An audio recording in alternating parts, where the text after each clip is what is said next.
उठाओ अपने हाथों को, कहो आज जो कुछ मैं सुनूं मैं फलों को लेके आऊं। प्रभु यीशु मसीह के सामर्थी नाम में हम मांगते हैं।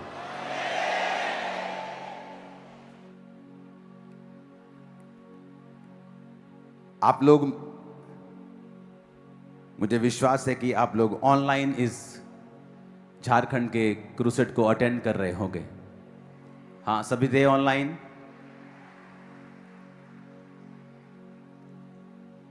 इस क्रूसेड के बाद परमेश्वर ने मुझे एक बोझ दिया है, क्योंकि जब इस क्रूसेड के बाद अगले दिन मैं उस जगह में घूमने के लिए गया, तो अभी मैं वहां पे पहुंच ही रहा था उस जगह के ऊपर। मैंने अपनी वाइफ को बोला कि मुझे ऐसा लग रहा है कि मुझे यहां पे बहुत सारे लोग मिलेंगे। मेरी वाइफ बोले नहीं हो सकता है कि वो लोग थक गए होंगे 2 दिन क्रूसेड। मैं कहा हम क्रूसेड जिन्होंने किया है वो यहां घूमने आ रहे हैं इस जगह के ऊपर। वो बड़ी मशहूर जगह थी वहां की। तो मैं अभी बोल ही रहा था कि सामने जैसे ही हमने नारियल पानी पीने के लिए रुके, मेरा स्पिरिचुअल सन वहां खड़ा था।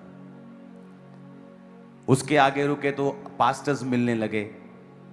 तो जहां हम घूमने गए थे वहां पर 70-80% लोग क्रिश्चियन थे और सभी मुझे जानते थे।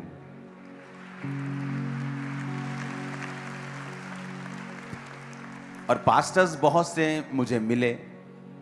उन्होंने बताया कि उनकी स्टेट में अलग अलग तरह के परसिक्यूशंस हैं, अलग अलग तरह के उनको दबाने के लिए लॉ पास हो रहे हैं। तो मेरे अंदर ये बोझ परमेश्वर ने उसी दिन से, उसी क्षण से डाल दिया था। और मैं लगातार फिर प्रेयर में था और अपनी वाइफ से बात मैंने की। मैंने कहा परमेश्वर जब चाहता है कि जो परमेश्वर ने ग्रेस इस सेवकाई को दी है, अब वो टाइम है कि वो दूसरे पास्टर्स के अंदर हम उसे इम्पार्ट करें। क्योंकि जो आप देखते हो स्टेज के ऊपर, ये आउटकम है, ये रिजल्ट है, लेकिन जो तैयारी है वो आपको कभी नहीं दिखती। जो तैयारी है वो कभी दिखती नहीं है।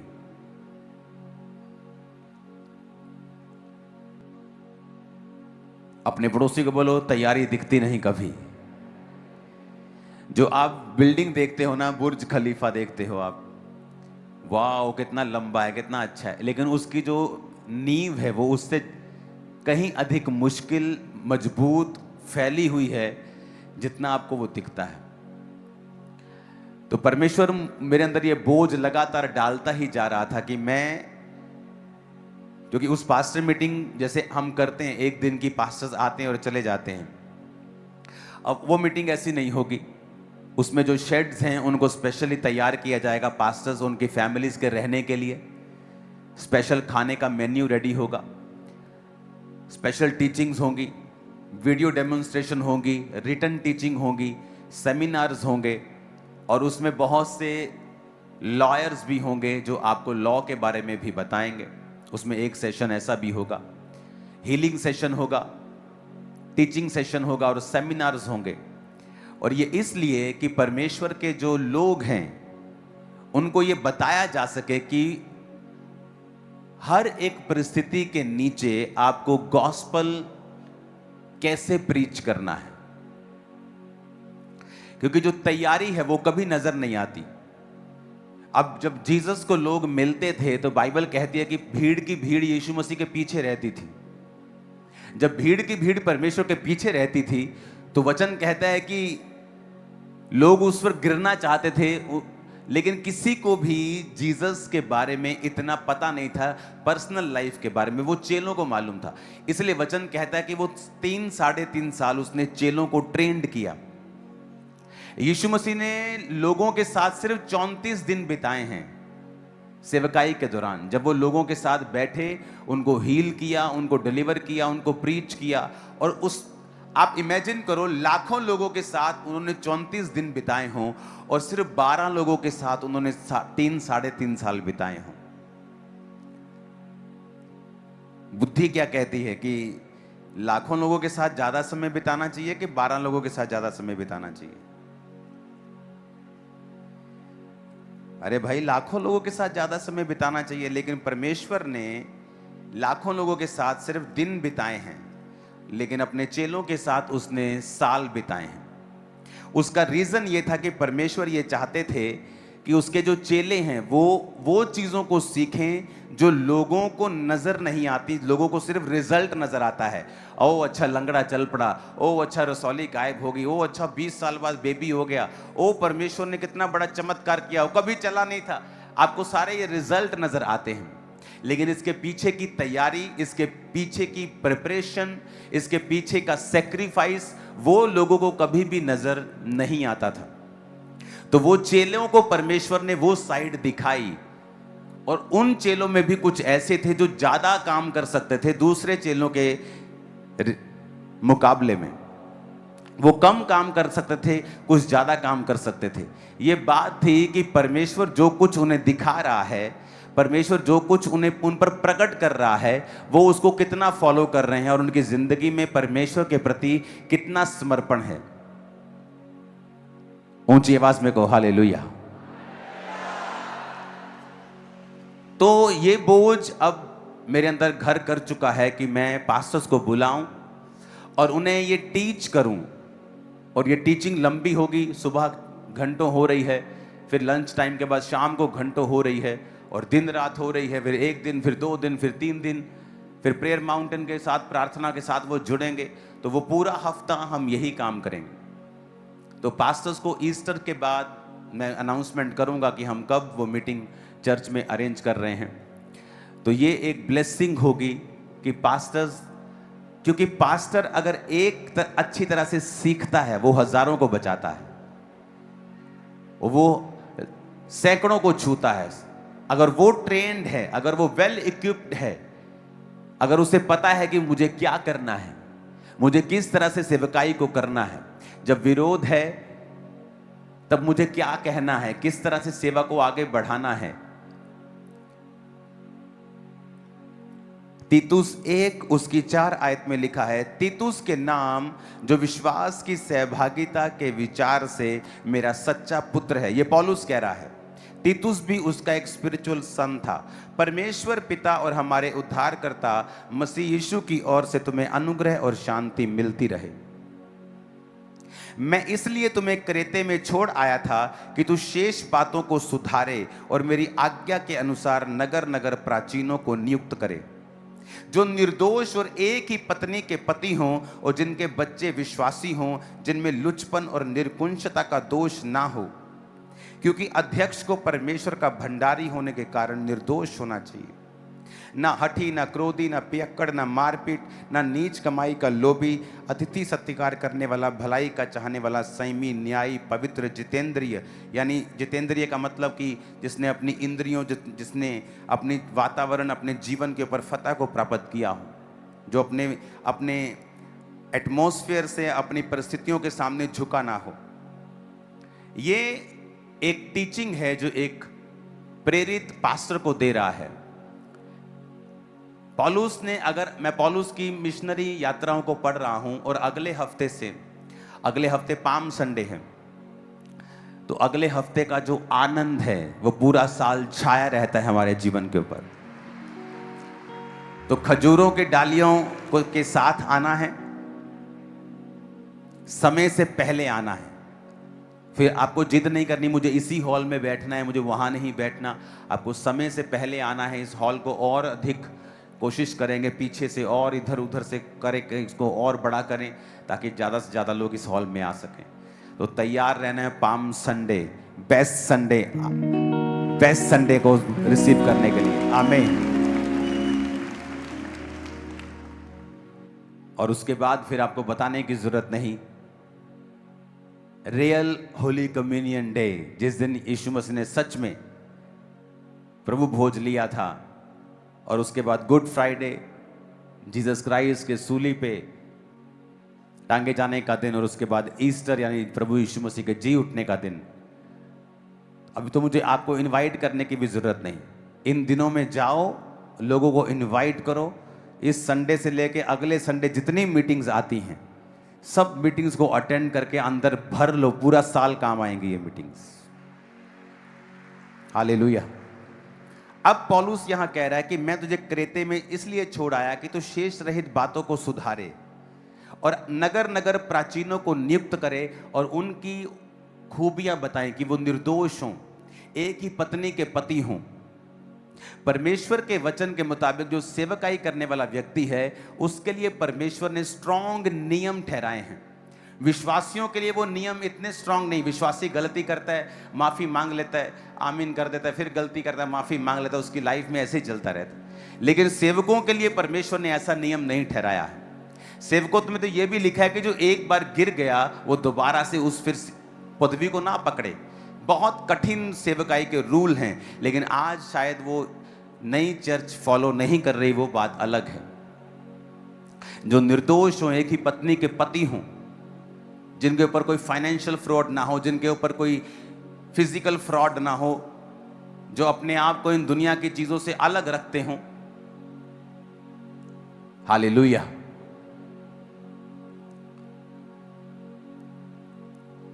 तो वचन कहता है कि उसने नगर नगर प्राचीनों को नियुक्त किया और साथ में उसने बताया।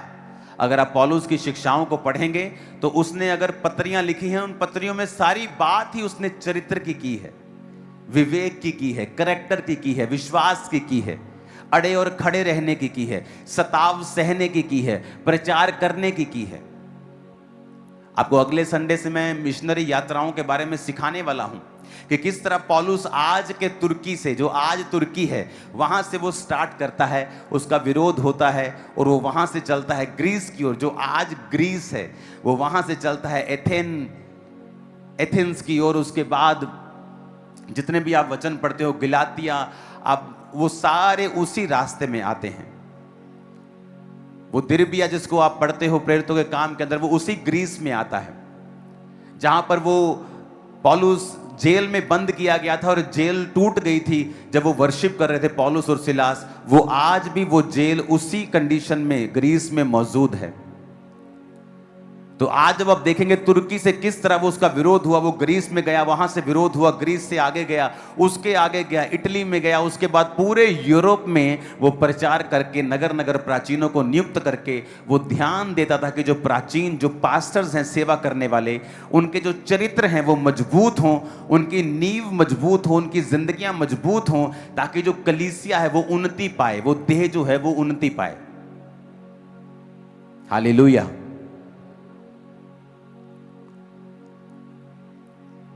याद रखो, कलीसिया का एक काम है, पास्टर का एक काम है, प्रेरित का एक काम है, भविष्यद्वक्ता का एक काम है। हर एक व्यक्ति को परमेश्वर ने, बाइबल कहती है कि परमेश्वर ने कितनों को प्रेरित, कितनों को भविष्यद्वक्ता, कितनों को इवेंजलिस्ट, प्रचारक, कितनों को सिखाने वाले, कितनों को पास्टर्स, टीचर्स नियुक्त किया, ताकि परमेश्वर के जो लोग हैं वो उन्नति पाएं। मसीह की देह जो है, वो कलीसिया जो है, वो उन्नति पाए।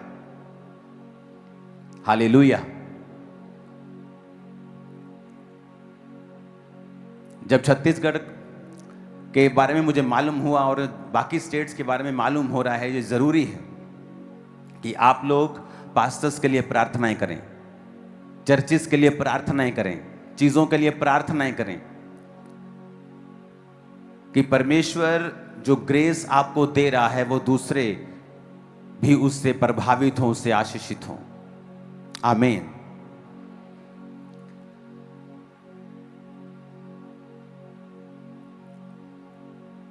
जब वहां पे क्रूसेड हुआ था तो बहुत सारी चीजें थी। तो अब जब झारखंड में क्रूसेड था तो मैंने कहा था कि मुझे मालूम है कि क्रूसेड की ऑफरिंग से आप कभी क्रूसेड नहीं कर सकते। वो इतनी कम होती है और खर्चे इतने ज्यादा होते हैं। खासकर अगर जब आप पंजाब से बाहर अपनी चीजों को यहां से लेके जाते हैं, वहां चीजें नहीं मिलती कई जो आपको चाहिए, जिस स्टैंडर्ड की, वो आपके आसपास आपको बड़े शहरों में आपको ढूंढनी पड़ती। आप वहां की ऑफरिंग से आधा खर्चा भी नहीं कर सकते जो आज इस क्रूसेड का खर्चा था। किसने सपोर्ट किया? चर्च ने। वो आशीष भी किसको मिलेगी? चर्च को, क्योंकि आपकी वजह से वहां पे लोग बचे। कितने समझ रहे हैं इस बात को? वहां पे टीम बता रही थी कि 2 दिन की ऑफरिंग में आधा खर्चा भी नहीं होगा, लेकिन वो खर्चा किसने किया? जिन्होंने प्लेज किया कि मैं झारखंड क्रूसेड के लिए मैं बीजों को बोऊंगा। पौलुस कहता है कि तुमने मेरी मिशनरी कामों के लिए सहायता की। यह कलीसिया का काम है, सुसमाचार के लिए सहायता करना। क्रूसेड किसी पैसे के लिए नहीं किया जाता, ना ही ऑफरिंग के लिए किया जाता, बल्कि वहां पे उल्टा चर्च के लाखों रुपया लगते हैं, फाइनेंशियली लाखों लगा के आती है चर्च। लेकिन जो फायदा होता है किंगडम को, परमेश्वर के राज्य को सुसमाचार में, नीचे से लेके ऊपर तक, हर मंत्री से लेके हर पॉलिटिशियन से लेके विश्वासियों को मालूम था कि परमेश्वर के राज्य में बड़े काम हुए हैं। बहुत से लोग नए थे जिन्होंने अपना जीवन परमेश्वर को दिया। हजारों लोग परमेश्वर में शामिल हुए, हजारों पास्टर्स ने आशीष को पाया वहां पे आकर। तो आपको क्या लगता है, वो लोग जिन्होंने सपोर्ट किया कि हम आपको सपोर्ट करते हैं, इस चर्च को सपोर्ट करते हैं, हम जानते हैं कि ऑफरिंग से क्रूसेड नहीं करवाए जा सकते। जो पंजाब के क्रूसेड होते हैं वहां की ऑफरिंग से आधा खर्चा निकल जाता है, लेकिन बाहर के क्रूसेड से आधा खर्चा भी नहीं निकलता है। लेकिन जो लोग, बोने वाले लोग, उनको मालूम होता है कि हम चर्च में बो रहे हैं, परमेश्वर का काम हो रहा है, बड़ा काम हो रहा है। पौलुस का भी यही काम था। वो जहां जाता था मिशनरियों को, वहां पे प्राचीनों को नियुक्त करता था, उनको करेक्टर के बारे में सिखाता था, पास्टर्स को सिखाता था कैसे जीवन जीना है, क्योंकि उसे मालूम था कि अगर मैं इनकी पर्सनल लाइफ में इनके करेक्टर को अगर मैं सेट कर दूंगा, इनकी स्पिरिट को सेट कर दूंगा, ये कभी भी गिरेंगे नहीं, ये कभी भी सेवा में रुकावट नहीं आएगी। ऊंची आवाज में को हालेलुया।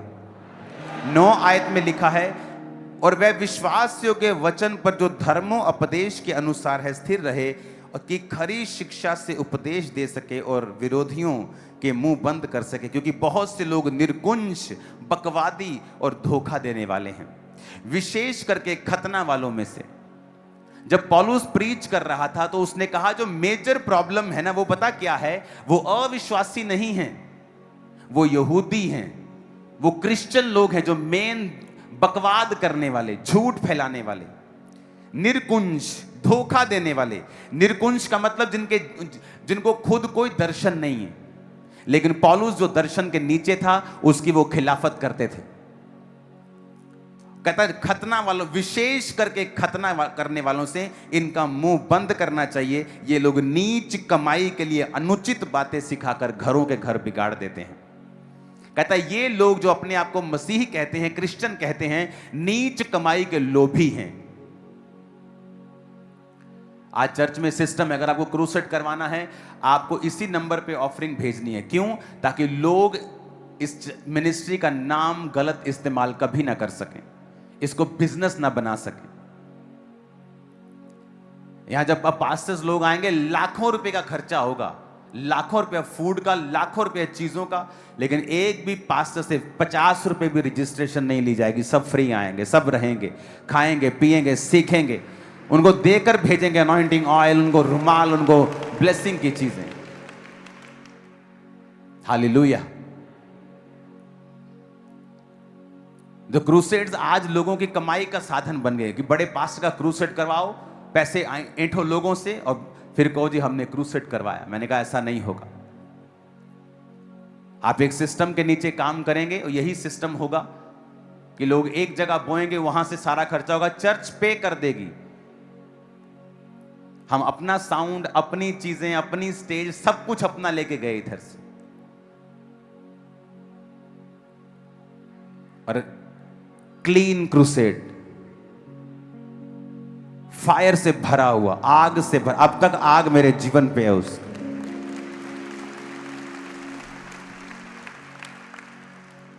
और इसके बाद ये मीटिंग होगी, उसके बाद एक नया क्रूसेड, 2 नए क्रूसेड है पंजाब के बाहर, मैं आपको अनाउंस कर दूंगा।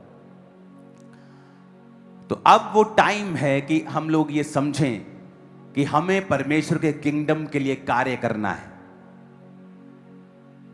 पौलुस जाता था, प्राचीन नियुक्त करता था, आगे निकलता था, फिर वापसी पे देखता था कि जो मैंने दिया है काम, प्रोटोकॉल, जितने मैंने वचन दिए हैं, क्या वो फॉलो कर रहे हैं सभी को? क्या सबके चरित्र ठीक है? कोई नीच कमाई का लोभी तो नहीं है इनमें? कोई निर्कुंज तो नहीं है? बकवादी तो नहीं है? धोखा देने वाला तो नहीं? कहता विशेष करके जो खतना वाले लोग हैं, जो मूसा की व्यवस्था पे चलने वाले, अपने आप को यहोवा के लोग जो अपने आप को कहलाते हैं, विशेष करके वो नीच कमाई के लोभी हैं, धोखा देने वाले हैं, बकवादी हैं। अनुचित बातें सिखाते हैं, बकवाद करते हैं, जो बातें अनुचित हैं उनको बोलते हैं। और वचन कहता है कि पौलुस के अंदर यह बोझ था।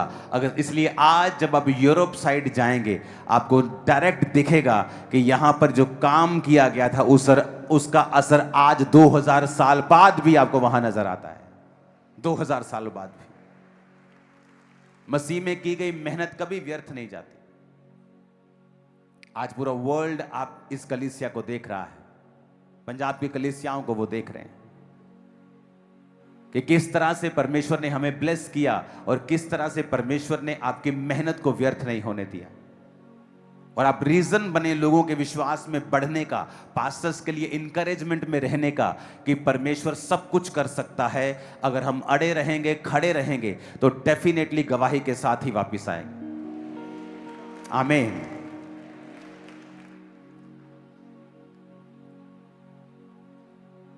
जो परमेश्वर की हीलिंग पावर्स है, जो मैनिफेस्टेशन है इस साल जो हमने देखी है, वो अपने वचन को पूरा कर रहा है। Hallelujah, hallelujah.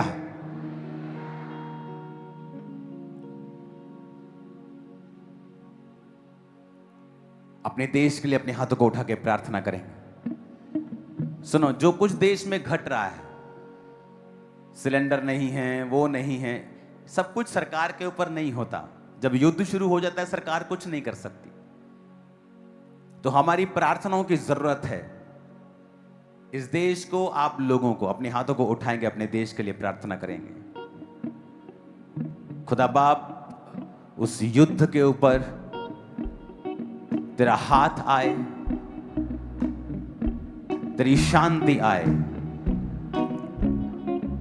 भारत को ब्लेस कर, यहां के लोगों को ब्लेस कर, हर तरह की शॉर्टेज को खत्म कर। खुदावंद तेरे जीवित नाम में हम मांगते हैं, आमीन। ऊंचा ये आशीष हमारी। आप इमेजिन करो कि एक जगह पे युद्ध हो रहा है और जस्ट एक छोटा सा 33 किलोमीटर की वो कनाल सी है, वो समुद्र सा है, 33 किलोमीटर, सिर्फ वो बंद हुआ है तो हम सब लोग दुखी हो गए इंडिया में। वहां पे हम किसी ढाबे पे या किसी रेस्टोरेंट में रुकते थे तो बोलते थे कि मेन्यू हमारा आधा हो गया, हमारे पास सिलेंडर नहीं। सब इफेक्टेड हैं जस्ट एक छोटे से रास्ते के कारण। इमेजिन करो अगर ये युद्ध 4 गुना बड़ा हो जाए, बड़े देश शामिल हो जाएं। इमेजिन करो पेट्रोल और देश क्या, सरकार क्या करेगी? अब सब दुनिया ही अगर लड़ पड़ी, तुम्हारा पूरा मोहल्ला ही अगर लड़ने लग जाए, तुम क्या कर लोगे? बीच में जाओगे तुम्हें भी पड़ जाएगी एक आधी तुम्हें दूर ही रहो भाई। अब पूरा दुनिया ही अगर लड़ने लग गई तो सरकार उसमें क्या करेगी? वो बेस्ट एफर्ट करेगी तब भी नहीं कंट्रोल कर पाएगी, क्योंकि अब ये सिर्फ सरकार के हाथों में नहीं है। इमेजिन करो एक छोटा सा युद्ध हुआ है, अभी तो अमेरिका जस्ट पीछे खड़ा है, वो तो पूरा लड़ भी नहीं रहा। मैं आपको बता रहा हूं वो इतना पावरफुल है, अगर वो फुल लड़ेगा तो कभी का खत्म कर सकता। इमेजिन करो आप, और ईरान वो भी अपनी पूरी पावर दिखा रहा है। और इमेजिन करो कि एक देश, 2 देश लड़ रहे हैं और पूरी दुनिया पे इफेक्ट हो रहा है। भारत में 140 करोड़, दुनिया का हर 6ठा आदमी एवरेज भारतीय है।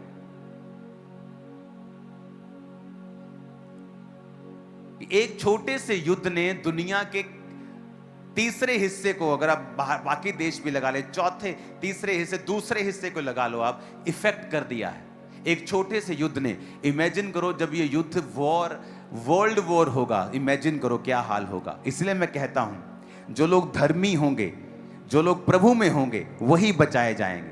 उनको मालूम होगा अब परमेश्वर मेरे साथ है, ऐसी की तैसी शैतान की। और दूसरे लोग क्या होगा? वो घबराएंगे, वो घबराएंगे, उनको घबराहट होगी, ओह ये क्या हो रहा है, 5000 की सिलेंडर मिले, मैं खाऊंगा क्या, मेरे घर में खाना नहीं, मैं करूंगा क्या। वो लोग घबराएंगे क्योंकि हमें पहले से आपको तैयार किया मैंने पहले से कि जब ये युद्ध होंगे और जब करेंसी फेल होगी लोगों की, उसका कारण परमाणु युद्ध होगा। और तब चीजें सेम नहीं रहेंगी, दुनिया पीछे को आ जाएगी 100 साल। तो आपको रेडी रहना है उन चीजों के लिए कि ये आपके लिए सिर्फ एक ट्रेलर है, जो 2017 में मैंने आपको प्रोफेसी की थी कि देशों का देश जिसका नाम ए से शुरू होता है, और ईरान और इजराइल नाम लेकर मैंने आपको बताया था कि युद्ध होगा। और इमेजिन करो इस युद्ध में कितने लोग इफेक्ट, करोड़ों लोगों को इसका इफेक्ट हुआ, और ये छोटा सा युद्ध है।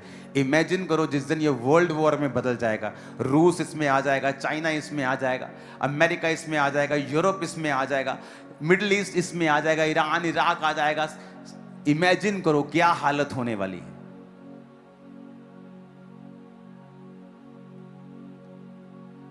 इसीलिए जितनी रूहें बचा सकते हो बचा लो, और घबराओ मत, तुम्हें परमेश्वर उठा लेगा इस दुनिया से, हम सबको उठा लेगा। वो रैप्चर वो हमें नहीं देखने देगा। ये जब बिल्कुल अंत वाला समय होगा वो हमें ये देखने भी नहीं देगा। वो अपनी कलीसिया को ले लेगा, और जो कलीसिया बच जाएगी वो दुखों से बचेगी। कौन कलीसिया? जो तौबा नहीं की, जिन्होंने जो पाप में थे, वो बच जाएंगे दुनिया में। फिर वो जो 10 गुना दुख देखकर बचा रहेगा, फिर वो बचेगा। इसलिए तो मैं कहता हूं जाओ और प्रचार करो, जाओ, क्योंकि ये समय है। दुनिया सेम नहीं रही, जो 2016 में थी वो नहीं रही। अब आप देख लो, 10 साल में क्या बदला है। सब कुछ बदल गया है, सब कुछ बदल गया है। इंटरनेट ने सब कुछ बदला है, कोविड ने बहुत कुछ बदला है, युद्ध सब कुछ बदल रहा है, बदल गई है दुनिया। और फ्यूचर में भी बहुत चीजें बदलेंगी। आपको तैयार, आपको प्रीच करना है, लोगों को बताना है परमेश्वर के बारे में। ये समय है, आपको खुश होना चाहिए। मुझे खुश नहीं, यीशु मसीह आ रहे हैं। अगर वो आज रात आ जाएं तो सबसे खुश मैं हूं, और ले जाएं हम सबको। आमीन। हम असली घर में जाएं। आत्मा में रेडी रहो, सिखाने के लिए रेडी रहो। अब हम वो चर्च बने जो दूसरी चर्चिस को ब्लेस करे और उन्हें उठाए और उन्हें खड़ा करे। आमीन। और ये पास्टर मीटिंग एक शुरुआत होगी, जहां इम्पार्टेशन होगी, वरदानों के बारे में बात होगी, ग्रोथ के बारे में होगी, कैरेक्टर के बारे में होगी, वीडियो डेमोन्स्ट्रेशंस होंगी, रिटन टीचिंग होगी, सेमिनार्स होंगे, लॉज के सेमिनार होंगे। तो ये एक ब्लेस्ड टाइम होगा। उसका रीजन है कि अब हमें दूसरों के लिए प्रार्थना करनी है। हमें देखना है पौलुस ने किस तरह से काम किया और परमेश्वर ने किस तरह से उन एरियाज में बेदारी फैलाई कि पौलुस कहता है कि इस पूरे एरिया में मेरे प्रचार करने की कोई जगह नहीं बची, मैं पूरा प्रचार कर चुका हूं। हालेलुया। कलीसिया इसीलिए आशीषित होती है जब वो परमेश्वर के द्वारा ठहराए गए दर्शन के अनुसार चलती है। उसका बोना उसके अनुसार होता है, उसकी प्रार्थना उसके अनुसार होती है, उसकी फास्टिंग उसके अनुसार होती है कि प्रभु जो तू कर रहा है हम तेरे साथ हैं। और फिर जो आपकी पर्सनल ज़रूरतें हैं, आपकी चंगियाई, आपकी बरकत, आपका छुटकारा, वो भी फिर परमेश्वर आपको देता है, क्योंकि वो देखता है कि आप परमेश्वर के लिए जी रहे हैं। आपकी हीलिंग आसान होगी, डिलीवरेंस आसान होगी। आप हमेशा नोटिस करो, जिन चर्चिस के लोग, जिन चर्चिस का दर्शन सेवकाई है, या उनका रूहें बचाना है, या परमेश्वर का सुसमाचार सब जगहों पे लेके जाना है, आप देखो उस जगह में उस चर्च के लोग ज़्यादा अच्छी तरह से चंगाई पाएंगे, बड़े बड़े मिरेकल्स उनकी लाइफ में होंगे, क्योंकि वो राइट प्लेस के ऊपर है, जहां का दर्शन लोगों को बचाना है और सुसमाचार प्रचार करना है और परमेश्वर का गॉस्पल दुनिया के कोने कोने में लेके जाने का है। जिनका मेजर काम ये है, जिनका दर्शन ये है, जो हर वक्त इसी बारे में बात करते हैं और काम करते हैं, और परमेश्वर भी उस कलीसिया को ज़्यादा आशीषित करता है। आमीन। तो ये समय है प्रार्थना करने का, सुसमाचार देने का। आपके पास बहाना है कि अगले संडे पाम संडे है, आओ हमारे चर्च में बहुत अच्छा कार्य होता है, आओ हम मीठा खाएंगे बाद में, आओ हम खजूरों के डालियां लेके चलते हैं, चलो परमेश्वर का सुसमाचार फैलाएं, आ जाओ। और उसके बाद फिर गुड फ्राइडे है, उसके बाद फिर ईस्टर है, यीशु मसीह के जी उठने का दिन। एक समय है प्रचार करने का, एक समय है रूहों को बचाने का। अब समय आ गया है पास्टर्स को इनवाइट करने का, पास्टर्स को टीच करने का। एक समय आ चुका है जब कलीसिया पूरी तरह से समर्पित होके, तन मन धन सब समर्पित करके हम परमेश्वर में चलें। खुदावंद जो करने वाला है वो 10 गुना ऊपर की चीज है जो हुई है अभी तक, जो करने वाला है वो। Hallelujah, hallelujah.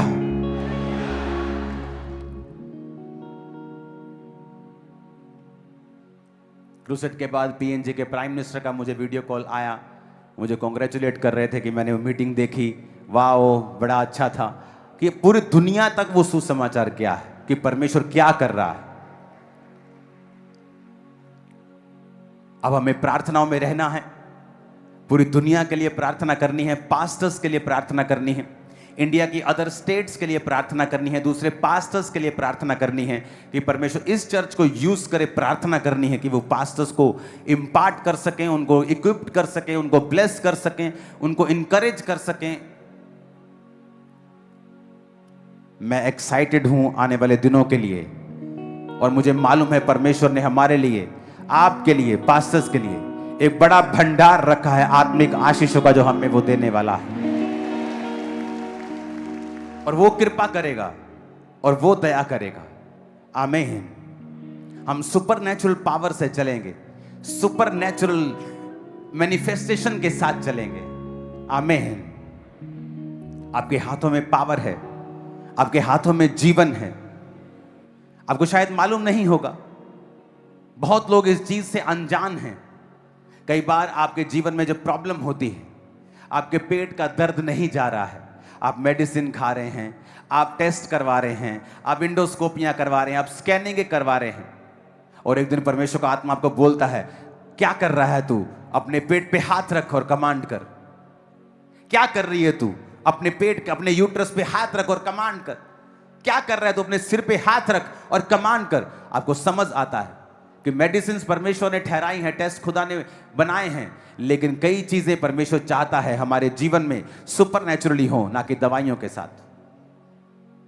डॉक्टर के पास जाना बुरी बात नहीं है, अच्छी बात है। बाइबल कहती है बीमारों को वैद्य की जरूरत है, लेकिन आपको मालूम होना चाहिए कि आपके हाथों में पावर है। अगर आप अपने हाथ को बीमारी वाली जगह पे रख कर कमांड करते हैं कि अब बीमारी, इन्फेक्शन, दर्द, ग्रोथ, रसौली निकल मेरे जीवन से यीशु मसीह के नाम में, आपको उस समय लगेगा कुछ नहीं हुआ, लेकिन आप देखेंगे वो बीज जो आपने बोया था हीलिंग का, अब बड़ा हो रहा है, वो आप हील हो रहे हैं, आप डिलीवर हो रहे हैं। आप अच्छी डाइट लें, कोई फर्क नहीं, डाइट से आप हील होते हैं, आप मैनेज होते हैं, बट डाइट आपको हील नहीं करती, वो आपको मैनेज करती है। आप कभी किसी शुगर वाले व्यक्ति से पूछे जो दवाई खाते हैं शुगर की, कि वो दवाई उनकी हीलिंग के लिए है क्या? नो, शुगर की गोली आपको कभी हील नहीं करती है। शुगर की गोली आपकी शुगर को मैनेज करती है। बीपी की गोली आपकी बीपी को मैनेज करती है, उसे हील नहीं करती है। आप शुगर की गोली खाएंगे, वो शुगर कंट्रोल में रहेगी, लेकिन हील हुए क्या? अगर हील हुए तो फिर सारी उम्र से दवाई क्यों खा रहे हैं? क्योंकि वो दवाई आपको हील नहीं करती, आपको मैनेज करती है। तो कुछ देर तक आप वो दवाई ले सकते हैं कि आपकी बॉडी उसे मैनेज करती रहे, ताकि आपको मौका मिल जाए उससे फाइट करने का। लेकिन उसके बाद जब आप अपने हाथों को रखते हैं और बोलते हैं अपने पैनक्रियाज को कि यीशु के नाम में इंसुलिन पैदा कर, यीशु के नाम में मेरी बॉडी नॉर्मल हो, यीशु के नाम में ये बीमारी मेरे जीवन को छोड़ के जाए, आप देखते हैं वो शुगर की गोली आपको छोड़नी पड़ती है, क्योंकि वो हीलिंग आपकी बॉडी में प्रवेश कर चुकी है। आमीन। आपके हाथों में वो पावर है, आपके हाथों में वो परमेश्वर की सामर्थ है। आप एक लाइफ से बनाए गए हैं। वचन कहता है जब परमेश्वर ने आपको अपने हाथों से मिट्टी को गूंथा तो जीवन का सांस फूंका, और जैसे अपना सांस आप पर फूंका, आप जीवित हो गए और परमेश्वर के जैसे हो गए। अब आप में वही लाइफ है जो जीसस क्राइस्ट में है, वही जीवन है। जब हम प्रभु भोज भी लेते हैं, हम क्या कहते हैं? परमेश्वर जिस तरह मैं तुझको खा रहा हूं, तेरा जीवन मुझ में बने रहे। कई लोग, जब आप मैच्योर क्रिश्चियन नहीं होते, आप हर चीज के लिए लेहन ढूंढते हैं। आपको दर्द है, आप लेहन ढूंढते हैं, प्रार्थना ढूंढते हैं। जबकि अगर आप एक जीवित चर्च के मेंबर हैं तो वो पास्टर आपको सिखाएगा कि आपको मेरे हाथ को खोजने की जरूरत नहीं है। आप अपनी बॉडी पे हाथ रखें, अपने जीवन को करेक्ट कर लें, तौबा में चले जाएं और रोज अपने जीवन बॉडी पे हाथ रखें, उस बीमारी को जाने के लिए बोलें, उस इन्फेक्शन को गायब होने के लिए बोलें। आप देखेंगे कि आप रिकवर कर रहे हैं और पूरी तरह से हील हो चुके हैं और वो शैतान आपको छोड़ के जा चुका है। मैं आपको बता रहा हूं, आपके हाथों में वो लाइफ है, आपके हाथों में वो जीवन है, आपके जीवन के अंदर, आपकी बॉडी के अंदर वो जीवन है। जस्ट आपको वो अधिकार प्रयोग करने आने चाहिए। आमीन, आमीन। कई बार आप डाइट से उसे मैनेज करते हैं, हम कई बार दवाइयों से उसे मैनेज करते हैं, हम उसे मैनेज कर सकते हैं, लेकिन जो हीलिंग है वो खुदा की ओर से आती है। आप उसे हील नहीं कर सकते। इसलिए कहा जाता है अच्छी डाइट खाएं। जो सेमिनार चर्च ने करवाए थे वो डाइट के उसे फॉलो करें, लेकिन अगर आपको कंप्लीट हीलिंग चाहिए, डिलीवरेंस चाहिए, तो बॉडी पे हाथ रखें, यीशु के वचन को कमांड करें, यीशु की आज्ञाओं पर चलें और देखें फिर आपकी लाइफ में क्या होता है। जबरदस्त रिजल्ट आएगा आपकी लाइफ में। आमीन। आपके शब्दों में पावर है। आप अपने मुंह से बिगाड़ सकते हैं, मुंह से बना सकते हैं। अपने बिजनेस पे जाएं और रोज बोलें, मेरा बिजनेस ब्लेस है, आज मैं फेवर को देखूंगा, आज बहुत सारे कस्टमर्स आएंगे, फ्यूचर में बहुत बिजी रहने वाला हूं। बोलना शुरू करें रोज, और साइड के साइड प्रैक्टिकल रखें, प्रार्थना पूरी रखें, पवित्रताई रखें, वचन पढ़ें, टाइट अपना बोएं, देखें फिर आपका बोला गया आपकी लाइफ में कितना बड़ा रिजल्ट लेके आता है। हालेलुया। आप डिप्रेशन के रोगी हैं, बोलें अपने सिर पे हाथ रख के, डिप्रेशन की स्पिरिट को मैं डांटता हूं, डांटती हूं, ये मेरा हिस्सा नहीं है। मेरे अंदर साउंड माइंड है, साउंड माइंड का आत्मा मेरे अंदर है, परमेश्वर का आत्मा मेरे अंदर है, मसीह का आत्मा मेरे अंदर है, ये शरीर परमेश्वर की हैकल है, डिप्रेशन का कोई अधिकार नहीं मेरे ऊपर। रोज बोलना शुरू करें, आप डिप्रेशन को डिप्रेस कर देंगे 15 दिनों के अंदर अंदर। आप देख लेना, मैं आपको बता रहा हूं, आपके अंदर एक हायर लाइफ है जो आप जीते हैं। और ये चीजें तो आपकी पर्सनल डिलीवरेंस के लिए हो गई, लेकिन अब हमें कार्य करना है ऑल क्रिश्चियंस के लिए, पास्टर्स के लिए, लोगों के लिए, सुसमाचार के लिए। आने वाले दिनों में और बहुत से क्रूसेड्स आ रहे हैं अदर स्टेट्स के, तो प्रार्थना में रखना है। बड़ा काम परमेश्वर करने वाला है, बड़ा काम, इन जीसस नेम, आमीन। अपने पड़ोसी को बोलो, तेरे अंदर एक महान जीवन है। आमीन।